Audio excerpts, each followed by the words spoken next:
Imagine this for a moment. It's Germany, 1923. Two neighbors live on the same street. One is a highly trained concert pianist, 15 years of practice performing in elite venues admired across Europe. The other is a plumber who learned his trade as a teenager from a relative who never even finished school. Fast forward to the middle of an economic collapse. Hyperinflation has destroyed the currency, savings are worthless, and daily life has become a struggle.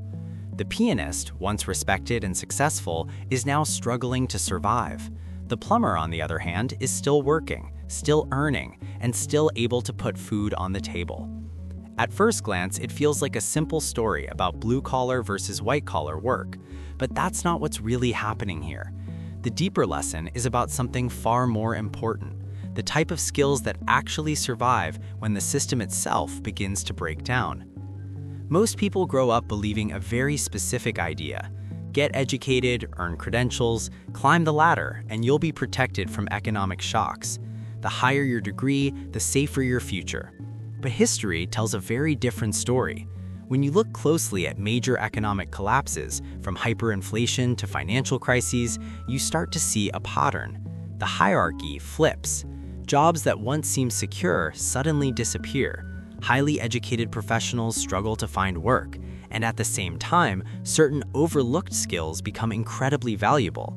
So what are those skills? And why do they survive when everything else doesn't?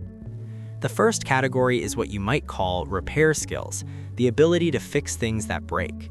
It sounds simple, almost obvious, but in a collapsing economy, it becomes one of the most important abilities you can have. Think about what happens when people lose purchasing power. They stop buying new things.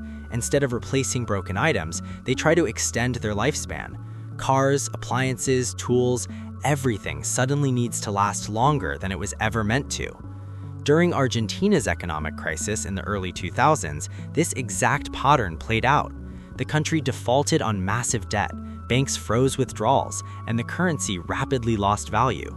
For most people, incomes collapsed, but mechanics, electricians, and repair workers found themselves in higher demand than ever.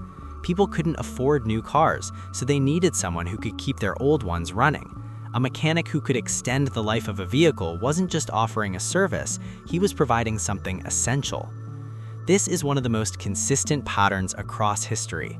When economies shrink, the need to repair grows. It's almost like a reverse cycle. The worse things get, the more valuable these skills become.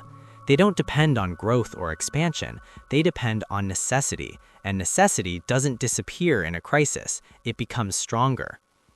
The second skill is less obvious, but in many ways even more powerful. It's the ability to understand and navigate money when the system itself stops making sense. During economic collapses, there's often a gap between what the official system says something is worth and what people are actually willing to exchange in real life.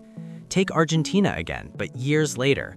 On the streets of Buenos Aires, you could find individuals quietly offering currency exchange outside the formal banking system.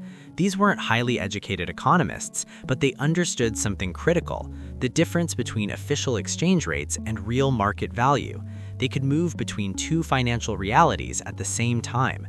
This ability becomes incredibly valuable during a crisis. When a currency collapses, prices stop reflecting reality.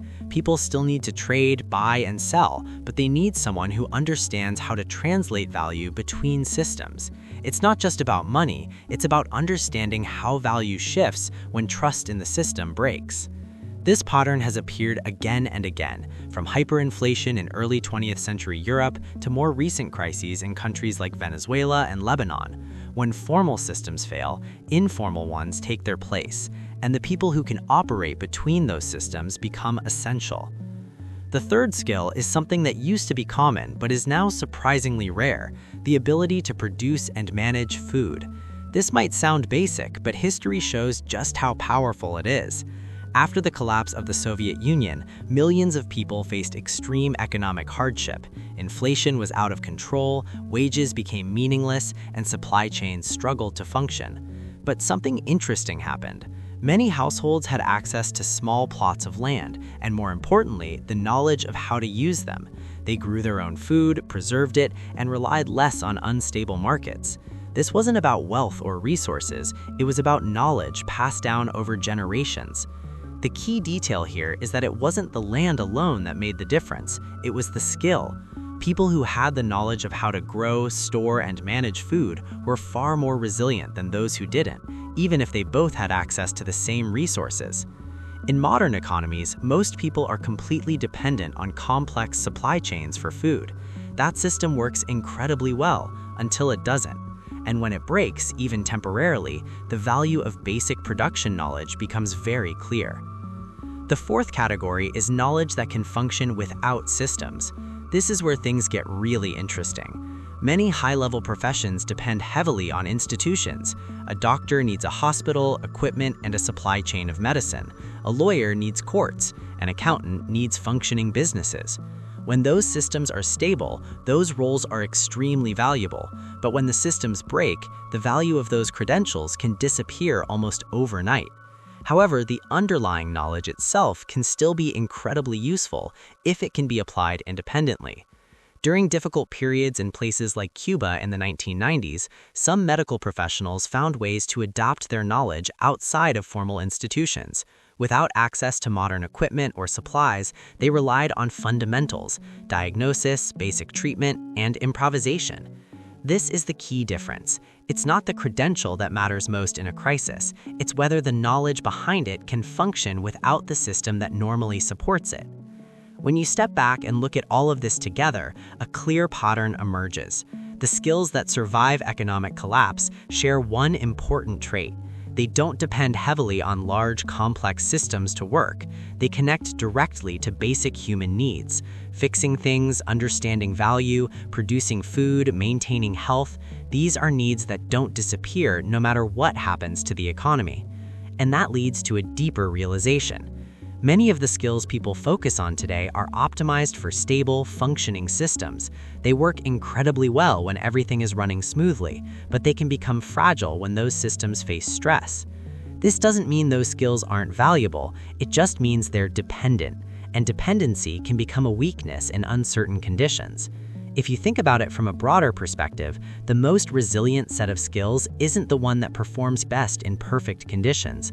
It's the one that continues to have value across different environments, stable or unstable, growing or shrinking. That's the real lesson history keeps repeating. Economic collapses don't just destroy wealth, they reveal what actually matters. They strip away complexity and highlight the skills that connect directly to survival and functionality. And once you start seeing that pattern, it changes how you think about value. It's no longer just about income or status, it's about resilience. It's about understanding which abilities continue to matter when everything else becomes uncertain. Because in the end, every major collapse follows a similar path. Systems weaken, structures fail, and the things people once relied on no longer work the way they used to. But human needs don't change. People still need food, shelter, repair, and ways to exchange value. And the people who can provide those things, regardless of the system around them, are the ones who don't just survive, but adapt. That's not a theory. It's a pattern that has repeated itself across countries, across decades, and across completely different types of crises. And it quietly answers a question most people don't think to ask. Not just which skills are valuable today, but which ones will still matter when the system itself is no longer guaranteed.